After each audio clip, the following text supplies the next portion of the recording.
BORTLE here, back from the LCS 6 event of the online format. That is right, guys. This is number 6. And we have here today the Undefeated Day 1 Top 16 deck profile. My goodness. Welcome back to the channel, Christian. How are you today? I'm good, BORTLE, and how are you? I'm quite fine. And wow, I'm just skimming over this deck list and it's just insane. But I have to ask, man. Obviously, you're playing Subterrors, but why did you lose this event? So, in top 16, I hand trapped pretty bad. That was like a big misplay from my side, but in game 2, I drew both Dark Magician and the Red Eyes in my opening hand. I had the city as well, but it got edged, so there was like literally nothing I can do about it. But it's all good. Oh yeah, well, I mean, you went undefeated day one, so obviously this deck is pretty spicy. And man, it's so crazy how I like to kid around with opening the bricks, the Red Eyes and Dark Magician, but unfortunately, that's what you did, man. Yeah, unfortunately, yeah. So before we jump into this deck profile, would you like to do some shoutouts, man? Yes, I would like to do some shoutouts from some of the guys in my locals that I did not mention in another video. So I would like to give a huge shout out to Anton Yulon. He's like the reason why I tested and played 42 cards in the deck instead of 40, and he gave me a lot of ideas. So big shout out to him, and then big shout out to Oscar, Klein, uh, Aham, Alexander, and Anas, and yeah, just like all the bunch of locals. Also, a huge shout out to Christian Faller, a good friend of mine from another side of Denmark. And shout out to Bassam Steel. He's in Turkey right now, but he also played with locals with me once. And also a big shout out to Vitus and Albert for just everyone in my locals for being very nice people and supportive. And I love to test with them and stuff like that. But yeah, I guess Yeah, without further ado, would you like to just take it away with the deck profile, man? sure thing. All right, so starting off, we have 10 hand traps, 3 Ash, 2 Veilers, 2 Ogres, and 3 Imperms. I like Ash because it's very generic. I also like Veiler, again, for the same reason, because it's generic. Ogre is an insane hand trap versus Infernoble, and I feel like Impermanence is like a very good hand trap overall right now because it stops the Verde and it dodges cards like Aqua Dolphin and TTT. And then these were like the most generic and they were good versus anything. I did not play Droll because I did not have time to test with it, and I just wanted to play the deck I knew well because I grinded with this deck a lot on Dueling Book, and this is the deck I've been playing for like the past 2 weeks or so. Yeah. All right, and then we of course have 3 Fiendish, 3 Guru, very standard. Also 1 Archer.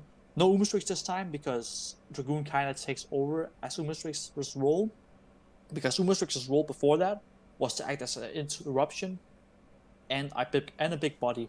And Dragoon is basically just like that. It's an interruption and it's a big body that's hard to get over. And then the last 2 cards, yeah, the bricks, they were my downfall in top 16, but yeah, nothing more to say. And then for other cards in the deck, I played 5 pots. I chose to play Duality instead of Insight because in testing, Insight bricked a lot, and Duality was kind of better in testing because it could help me dig through cards. And even if I drew Red Eyes Fusion and Duality together, I could just Red Eyes Fusion first, and then Duality would be a discard outlet for Dragoon's effect. And then, yeah, Extravagance is standard. 3 Red Eyes Fusion, of course, no need to explain, and 4 Cities is also very standard. And then for traps, 2 Ice Dragon Prison. This card is really fantastic versus almost every deck. It like helps versus Dinos, it helps versus Dragoon. It's the main reason I play it is because of Dragoon, of course. But it's also very good versus as I mentioned, Dinos. It's good versus Dragonlink. It's insane versus that deck. I used that to my advantage quite a lot today, or this weekend. And then I also used it against the card was just insane. I would definitely main it again. And then 3 Judgment, very standard. I opted for 3 Final Battle. Like, I always like 3 Final Battle because it's just very good to open. But I was starting playing 2, but yeah, that was wrong. You need to play 3. And also, like, 3 There Can Be Only One. There Can Be Only One is just such a good card in the meta right now.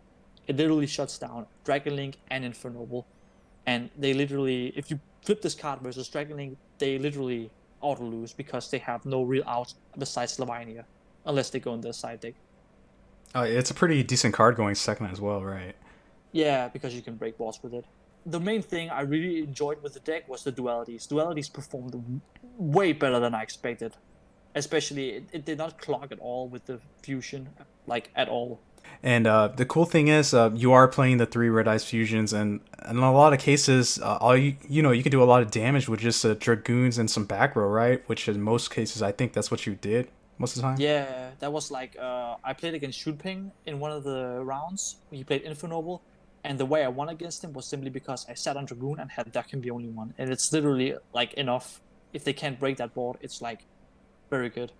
I mean, you could have broke it, but I had hand traps with it as well, and that's like insanely powerful. No deck can almost break that. No combo deck can do that. So again, overall 42 main deck count. Would you like to jump into the extra deck? Yeah.